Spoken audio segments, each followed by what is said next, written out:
Today we'll take a look at the step-by-step process of in vitro fertilization or IVF. IVF involves multiple steps. The very first step is called ovarian stimulation. In a normal menstrual cycle, only one egg is produced. However, when we do IVF, we need multiple eggs. The way we do this is by giving hormone injections called FSH. These are simple injections without any major side effects. So we start these injections usually on day 2 of the menstrual cycle, and they are given for about 9 to 10 days.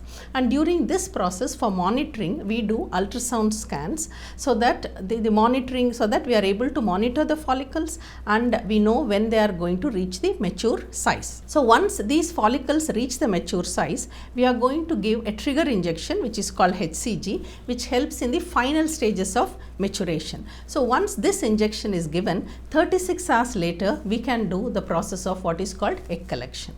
So now coming to the second step, which is called egg collection, this is done under sedation. The important thing to remember is this is not a surgery, this is a very simple procedure.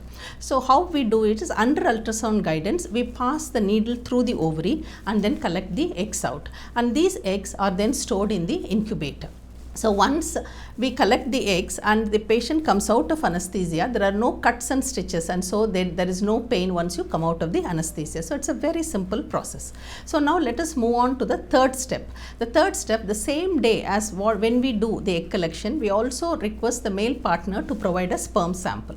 We prepare the sperm sample with a specialized process so that we are able to separate the motile sperm, highly motile sperm, from the rest of the semen sample which has got the debris and the non-motile sperm. This high concentrated motile sperm is then stored in the incubator for fertilization. So now the fourth step is called fertilization process.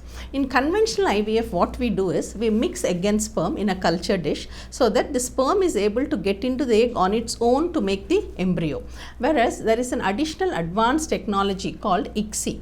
Here we inject one single sperm inside the egg, and this is usually advocated for couples who have very low sperm count or motility. So either whether we do IVF or ICSI for fertilization, the embryo is formed the next day, which is 24 hours later.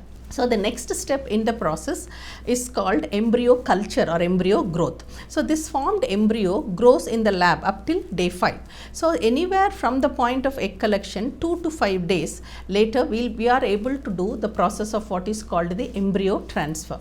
But during this process of embryo culture, our scientist or embryologist takes a look at the embryo every day to check for two things. One is the cell number and the cell quality. So this helps us decide as to when the embryo transfer process can happen.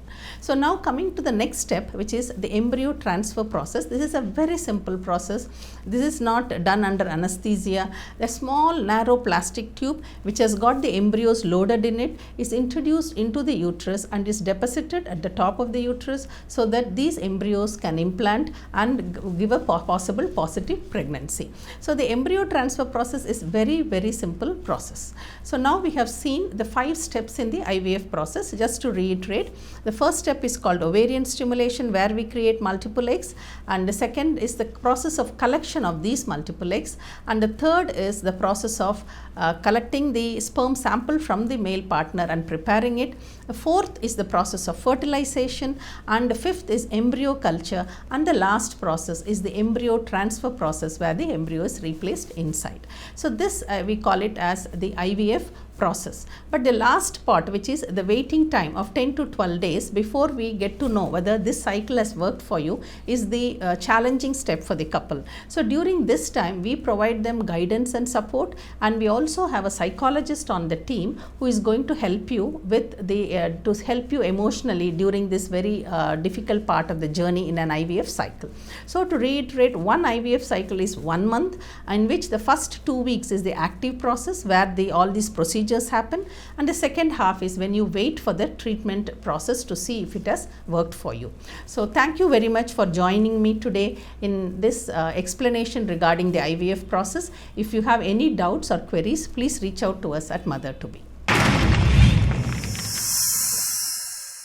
Like and subscribe EagleMediaWorks.